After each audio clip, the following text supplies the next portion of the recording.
Topic number 4 है आपके पास, ठीक है, आपके सिलेबस का, that is processor fundamentals. Processor fundamental का मतलब क्या होता है कि भाई प्रोसेसर की वो बेसिक चीजें जो हमें पता होनी चाहिए, हमारे सिलेबस के हिसाब से हम उन चीजों पे बात करेंगे। The very first thing about this is computer architecture, जो पहला टॉपिक है आज डिस्कस करेंगे, that is more like of the software. Software में जो जो भी चीजें होती हैं हम उन चीजों पे ज्यादा फोकस करके कंप्यूटर आर्किटेक्चर को आज डिस्कस कर रहे हैं। हमने बोला भाई एक वर्ड आ गया इसके लिए, डिजाइन। दूसरा कोई एक और वर्ड, मॉडल। Very good. हम यहाँ पर बात करते हैं बैक इन 1940s, जो एक हमारे पास कंप्यूटर साइंटिस्ट हुआ करते थे जिनका नाम था वॉन न्यूमैन, ठीक है। वॉन न्यूमैन ने 1940s में एक लेटेस्ट तो नहीं बोलेंगे, उस टाइम के तौर पर बहुत ही मॉडर्न कंप्यूटर आर्किटेक्चर या डिजाइन प्रपोज किया था, और वो आज तक हमारे कंप्यूटर सिस्टम्स में इस्तेमाल हो रहा है, ठीक है। वॉन न्यूमैन आर्किटेक्चर या वॉन न्यूमैन मॉडल, इसको हम पढ़ने वाले हैं आज। चले भाई, what is von Neumann architecture. Von Neumann architecture का सबसे पहला सवाल ये आ सकता है कि वॉन न्यूमैन आर्किटेक्चर के कुछ फीचर्स होते हैं वो बता दीजिए, ठीक है। वो ऐसा समझे सब design, internal design of computer बना रहे थे उस टाइम पे 1940s में। इन्होंने एक बहुत बड़ा लाइक रेवोल्यूशनरी चेंज लेकर आए, और इन्होंने बहुत सारी चीजें जो आज के कंप्यूटर सिस्टम में इस्तेमाल हो रही हैं वो इस्तेमाल की, जैसे रैम, जैसे सीपीयू, जैसे रोम, जैसे स्टोरेज डिवाइस का अलग कॉन्सेप्ट होना, जैसे मेमोरी का होना, और ये सारी दूसरी चीजें जो आजकल हम अपने कंप्यूटर सिस्टम में इस्तेमाल करते हैं, that was proposed by von Neumann in 1940s. So let's talk about some of the features of von Neumann architecture. सबसे पहले he concentrated on, he added one thing which is called stored program.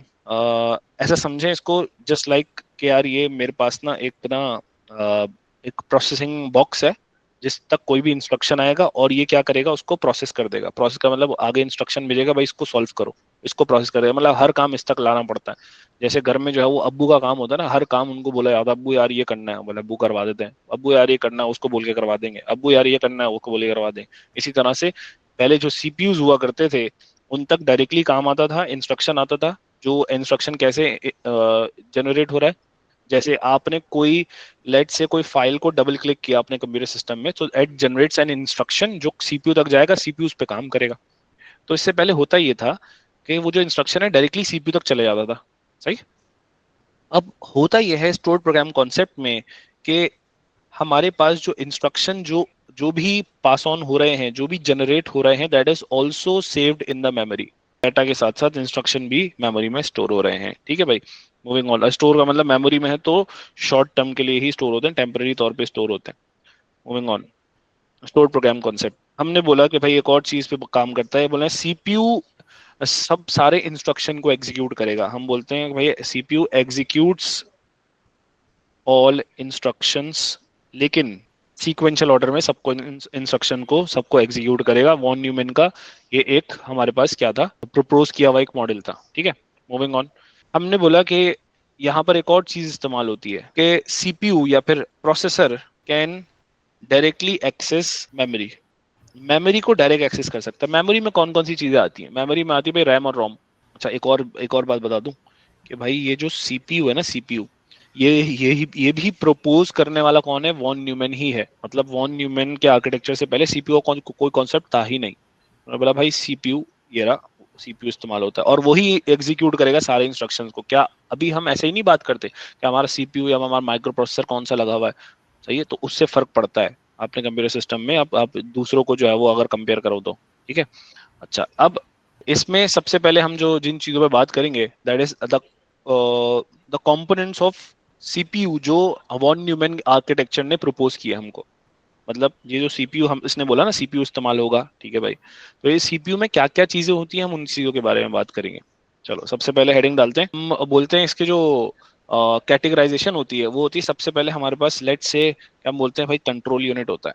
अब control unit का basic मकसद क्या होता है, सबसे पहला मकसद होता है, हम बोलते हैं एक ऐसा डिपार्टमेंट होता है, ठीक है, ऐसा डिपार्टमेंट होता है जिसको बोलते हैं सीयू या कंट्रोल यूनिट, जो कंट्रोल सिग्नल्स जनरेट करता है। मतलब ये कि अगर आपने कोई प्रिंट करना है, कोई एक कंप्यूटर से प्रिंटर अटैच हुआ हुआ, राइट, आपके कंप्यूटर से ना प्रिंटर अटैच हुआ हुआ, तो इसके अंदर जो सीयू होता है ना, CU will generate instruction to the printer कि भाई ये प्रिंट करके दे दो। समझ में आई बात? जी। वो इंस्ट्रक्शन एग्जीक्यूट करता है, मतलब इंस्ट्रक्शन एग्जीक्यूट करवाने की जिम्मेदारी सीपीयू की है, लेकिन सीपीयू के अंदर कौन सा डिपार्टमेंट है? सीपीयू के अंदर कंट्रोल यूनिट है जो ये काम करता है। समझ में आई बात? सीपीयू के ओके। अंदर कौन सा है? जो ये सीयू है, जो कंट्रोल सिग्नल जनरेट करने का काम करता है। तो हमने बहुत सारी चीजें इस चैप्टर में ना याद रखने की होती हैं, जैसे क्या, ये हम बोलते हैं generate control signals to other components of computer. ये कंट्रोल सिग्नल भेजने का काम करता है।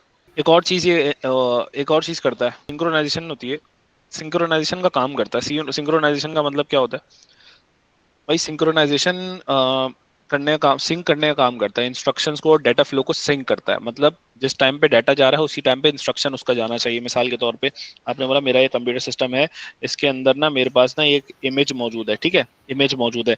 अब इमेज को मैंने क्या करना है, इस इमेज को डिलीट करना है, ठीक है। अब ये इमेज मेरे मेमोरी में, मेरे पास जो मेमोरी है, मेमोरी का मतलब जो रैम है, उसके अंदर एक ग्रिड होती है इस तरह से, वहां पर कोई इसका स्टोरेज होगा, मतलब कोई इसका एड्रेस होगा। लेट से ये एड्रेस है और इस जगह पर वो इमेज स्टोर हुई हुई है। तो भाई कौन से एड्रेस पे स्टोर्ड है और कौन सा डाटा स्टोर्ड है, ये अलग अलग दो चीजें हैं, हमारा कंप्यूटर सिस्टम इसको हैंडल करता है। तो अब सिंक्रोनाइजेशन प्रोवाइड करता है। सिंक्रोनाइजेशन का मतलब ये जब सिग्नल जनरेट करेगा ना कि इस इमेज को डिलीट कर दो लेट से, तो उस टाइम पे उस इमेज का एड्रेस, ठीक है, उस इमेज का एड्रेस और वो इमेज जिस एड्रेस पे मौजूद है उसका डाटा, मतलब वो जो इमेज है इटसेल्फ, ठीक है, वो दोनों चीजें क्या होंगी? वो दोनों चीजें एक साथ जो है वो क्या की जाएंगी, वहां से रिमूव की जाएंगी, मतलब उसी एड्रेस पे जाएगा और उसी डाटा को उठा के डिलीट करेगा। तो ये इंश्योर करता है सिंक्रोनाइजेशन। हम बोलते हैं ensures और it makes sure that the data flow and instructions are synchronized। था भाई। अब इसके अंदर एक और चीज भी इस्तेमाल, ये कंट्रोल यूनिट हो गया, ठीक है। इसके बाद हम एक चीज पे बात करते हैं। कंप्यूटर के अंदर एक सिस्टम क्लॉक होती है जो इस चीज को, या सीपीयू के अंदर एक सिस्टम क्लॉक होती है जो इस चीज को मेक श्योर करती है। अच्छा भाई, सिस्टम क्लॉक के क्या सिग्निफिकेंस है? सिस्टम क्लॉक का समझा देता हूँ जल्दी से। What is system clock? हम इसमें बोलते हैं it is a pulsing signal. Pulsing signal होता है, ठीक है, या फिर बोलते हैं इसको टाइमिंग सिग्नल होता है। और ये जाता है किसके जरिए? कंट्रोल बस के जरिए। कंट्रोल बस क्या होती है? कंट्रोल बस में बताता हूँ, अभी बस इस पे आऊंगा, ठीक है। अच्छा, इसके पॉइंट्स पहले मैंने लिखवा रहा था। ये पल्सिंग सिग्नल होता है, ठीक है, विच सिंक्स ऑल ऑपरेशंस। तो अब होगा क्या, ये वाला इंस्ट्रक्शन चला गया, फिर बेल रिंग की, तो फिर ये वाला चला गया, फिर बेल रिंग की, फिर ये वाला आ गया, फिर बेल रिंग की, फिर ये वाला आ गया, आगे से मेरा ये सर्व होके चला गया, मतलब उसका काउंटर पे उसकी बारी आ गई। इसी तरह से तो होता है ना हमारे बैंक्स वगैरह में और इन सब चीजों में, जिसका काउंटर नंबर आता है वो जाता जाता है, वो वहां पर रहता है और वो एग्जीक्यूट होके या फिर सर्व होके बाहर चला जाता है। तो व्हाट इज दिस बेल? ये जो मैं इंडिकेट कर रहा हूँ कि भाई जैसे ही बेल आए, आगे वाला इंस्ट्रक्शन उठे और चला जाए,